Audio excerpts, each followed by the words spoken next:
Hello दोस्तों, आज हम बात करने जा रहे हैं ट्रेजेडी गर्ल्स मूवी के बारे में। उम्मीद करती हूँ आप लोगों को इसके एक्सप्लेनेशन जरूर पसंद आएगी और पसंद आए तो प्लीज चैनल को सब्सक्राइब करना, वीडियो को लाइक करना, वीडियो को शेयर करना और वीडियो पे कमेंट्स करना बिल्कुल मत भूलिएगा। दोस्तों, मूवी की स्टार्टिंग में हमें एक कपल को दिखाया जाता है जो साथ होते हैं तो उन्हें किसी की आवाज सुनाई देती है, जिस वजह से लड़का चेक करने के लिए जब बाहर जाता है तभी अचानक से एक किलर उस पर बेरहमी से अटैक करके उसे मार देता है।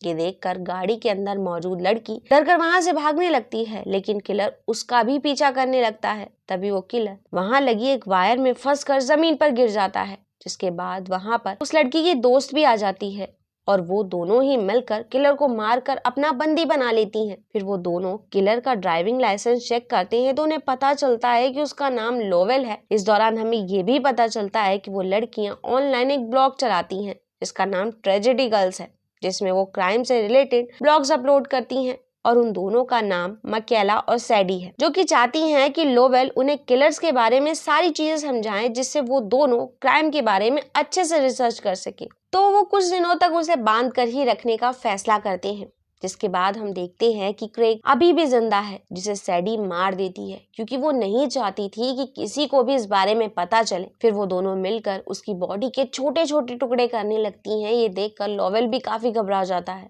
नेक्स्ट सीन में वो दोनों क्रेग के बारे में ट्वीट करके पूरे स्कूल में सबको इस बात का भरोसा दिलाने की कोशिश करती है कि टाउन में कोई किलर घूम रहा है। साथ ही उन लोगों को अपने पेज को फॉलो करने के लिए भी कहती हैं। सभी क्लास में टाउन का शेरिफ पहुंचता है, जो सभी स्टूडेंट से कहता है कि अगर तुम्हें क्रेग के बारे में कोई भी जानकारी मिलती है तो तुम मुझे जरूर इन्फॉर्म करना। और क्योंकि सैडी शेरिफ के बेटे जॉर्डन को काफी पसंद करती थी और उन्हें एक एडिटर की भी जरूरत थी, इसलिए वो जॉर्डन से इस बारे में बात करती है तो वो इस चीज के लिए तैयार भी हो जाता है। लेकिन इन सब चीजों के बावजूद कोई उनकी वीडियोज और ब्लॉग को सीरियस नहीं ले रहा था। इस दौरान हम देखते हैं कि उन लोगों ने लोवेल को बांध कर रखा हुआ है और वो उसका लाइव टेलीकास्ट अपने सोशल मीडिया पर कर रहे थे।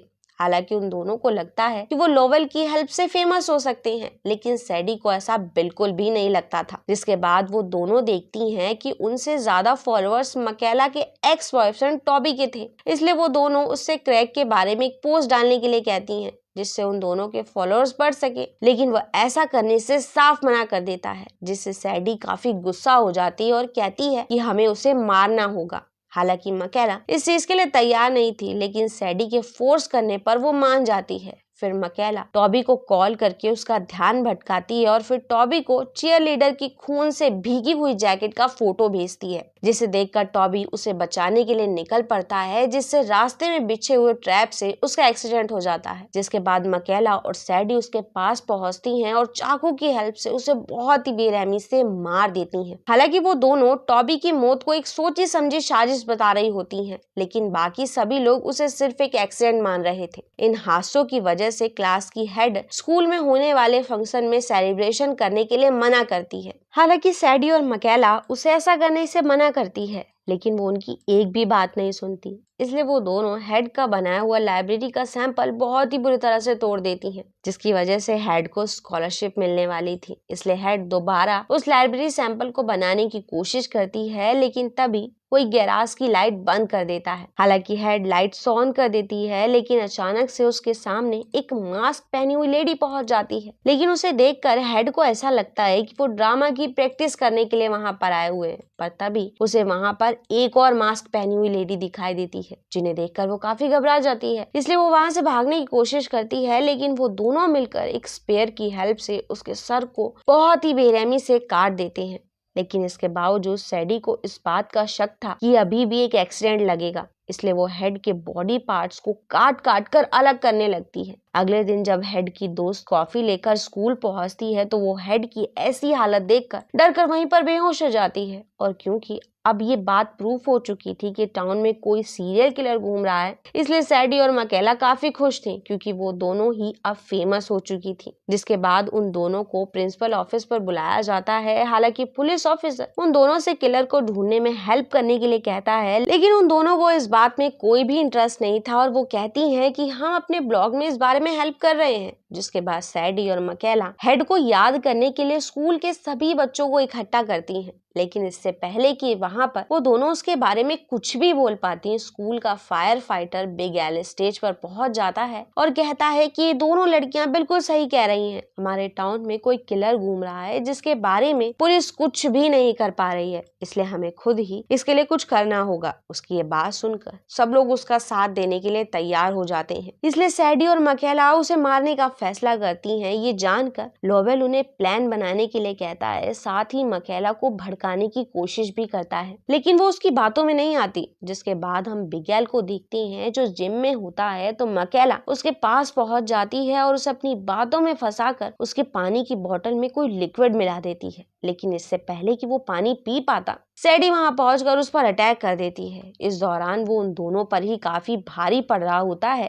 फिर वो सैडी का गला दबाकर उसे मारने ही वाला होता है, लेकिन सैडी अपने पास मौजूद एक चाकू से उसे घायल कर देती है और फिर उसके सर पर लगातार रॉड से अटैक करके उसे मार देती है। नेक्स्ट सीन में हम देखते हैं कि टाउन की कम्युनिटी मीटिंग के दौरान सैडी और मकेला सभी लोगों के पास बिग एल की पिक्चर सेंड करती हैं। तो ऐसा करते हुए जॉर्डन उन्हें देख लेता है, जिस वजह से उसे उन दोनों पर शक हो जाता है, इसलिए वो उनके बारे में पता लगाने का फैसला करता है। इधर टाउन में एक और डेड बॉडी बहुत ही खतरनाक हालत में मिलती है, जिसे देखकर सैडी और मकेला भी घबरा जाती हैं। लेकिन कैमरे में चेक करने पर उन्हें पता चलता है कि लोवेल आजाद हो चुका है और उसी ने मर्डर किया है।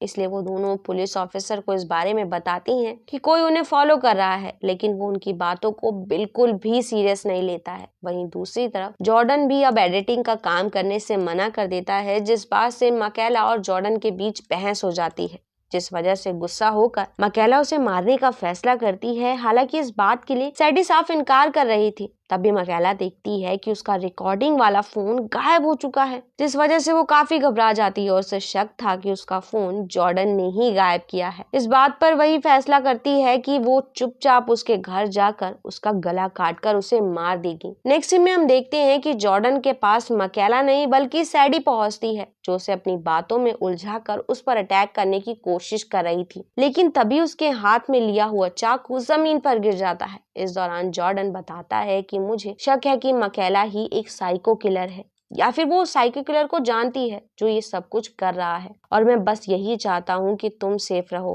हालांकि ये सारी चीजें मकेला सुन रही होती है, तो वो देखती है कि जॉर्डन के रूम की तरफ कोई जा रहा है, जो रूम में आकर जॉर्डन पर हमला कर देता है। ये देखकर सैडी उसका सामना करने लगती है। इधर मकेला शेरिफ को भी इस बारे में आगाह कर देती है, जिस वजह से शेरिफ गन लेकर किलर को शूट करने की कोशिश करता है, जिससे डरकर किलर खिड़की से कूद जाता है। फिर वो जॉर्डन के पास पहुंचता है तो उसे जख्मी हालत में देखकर शेरिफ काफी परेशान होता है, पर तभी सैडी रूम में आकर मकेला के चुराए हुए फोन को मौका पाते ही तोड़ देती है। और क्योंकि जॉर्डन को लगता था कि किलर से लड़कर सैडी ने उसकी जान बचाई है, इसलिए उसे पूरे स्कूल के सामने एप्रिशिएट किया जाता है, जिसे देखकर मकेला काफी गुस्सा हो जाती है, जिससे उन दोनों में लड़ाई होने की वजह से वो अलग भी हो जाते हैं। नेक्स्ट सीन में जॉर्डन स्कूल फंक्शन यानी प्रॉम के लिए सैडी को पिकअप करता है। इस दौरान हम देखते हैं कि वो दोनों ही साथ में काफी खुश थे। दूसरी तरफ मकेला लोवेल के साथ प्रॉम के लिए जा रही होती है, पर कहीं ना कहीं सैडी मकेला को याद कर रही थी। तभी हम देखते हैं कि मकेला लोवेल के साथ पार्टी के बाहर मौजूद टीचर को बहुत ही बेरहमी से मार देती है और उसकी फोटो सैडी के पास भेजती है, जिसे देखकर सैडी काफी घबरा जाती है और अपनी दोस्त से बात करने के लिए उसका पीछा करने लगती है। इस दौरान हम देखते हैं कि जॉर्डन भी उसका पीछा कर रहा होता है। फिर उन दोनों के बात करने पर हमें पता चलता है कि जॉर्डन की मॉम को उन दोनों ने ही बचपन में मारा है। इस दौरान ये सारी बातें पीछे खड़ा जॉर्डन भी सुन रहा होता है। तभी वहां पर लोवेल भी हथियार लेकर पहुंच जाता है। ये देखकर जॉर्डन बिना समय गवाए अलमीरा को लोवेल के ऊपर गिराकर सैडी को बचाने के लिए वहां से लेकर भागने लगता है, लेकिन वो दोनों पूरी तरह से गिर जाते हैं। इसलिए मकेला लोवेल को ऑर्डर दे देती है कि वो सैडी को ना मारे। ये सुनकर लोवेल और भी ज्यादा गुस्सा हो जाता है और कहता है कि तुम लोगों ने मेरे साथ जो कुछ भी किया वो मैं भूला नहीं हूँ, जिस वजह से वो उस पर अटैक करने की कोशिश करता है। लेकिन मौका पाते ही मकेला अपने पास मौजूद गन निकाल कर लोवेल को शूट कर देती है। फिर सैडी और मकेला दोनों गले लग जाते हैं। लेकिन ये बात जॉर्डन को बिल्कुल भी पसंद नहीं आती है, साथ ही वो ये भी कहता है कि इसने मेरी पूरी जिंदगी बर्बाद कर दी, क्योंकि बचपन में इसने मेरी मॉम को मार दिया और आज तुम्हें भी मारने की कोशिश कर रही थी। तो सैडी उसे कहती है कि मैं उसी की तरह हूँ। हालांकि जॉर्डन को इस बात पर विश्वास नहीं हो रहा था, तभी सैडी उसके गले में रस्सी का फंदा डालकर उसे धक्का दे देती है, जिससे जॉर्डन भी मारा जाता है। फिर वो दोनों लड़कियां स्कूल का गेट बंद करके उसे आग लगा देती हैं, जिससे हॉल के अंदर मौजूद सारे स्टूडेंट्स बेरहमी से जलकर मारे जाते हैं, जिसे देखकर वो दोनों काफी खुश हो रही थी। फिर हमें न्यूज से पता चलता है कि स्कूल के अंदर 124 स्टूडेंट्स जलकर मारे गए हैं। साथ ही हमें ये भी दिखाया जाता है कि अब सैडी और मकेला ट्रेजेडी गर्ल्स के नाम से बहुत ही ज्यादा फेमस हो चुकी हैं और डेली उनके फॉलोअर्स बढ़ते ही जा रहे हैं। नेक्स्ट सीन में हम देखते हैं कि वो दोनों साथ में दूसरे शहर में कॉलेज के लिए निकल पड़ती हैं और इसी के साथ ये मूवी यहाँ खत्म हो जाती है। दोस्तों, उम्मीद करती हूँ आप लोगों को इसकी एक्सप्लेनेशन और स्टोरी जरूर पसंद आई होगी, और पसंद आई हो तो प्लीज चैनल को सब्सक्राइब करना, वीडियो को लाइक करना, वीडियो को शेयर करना और वीडियो पे कमेंट्स करना बिल्कुल मत भूलिएगा। And thanks for coming and watching.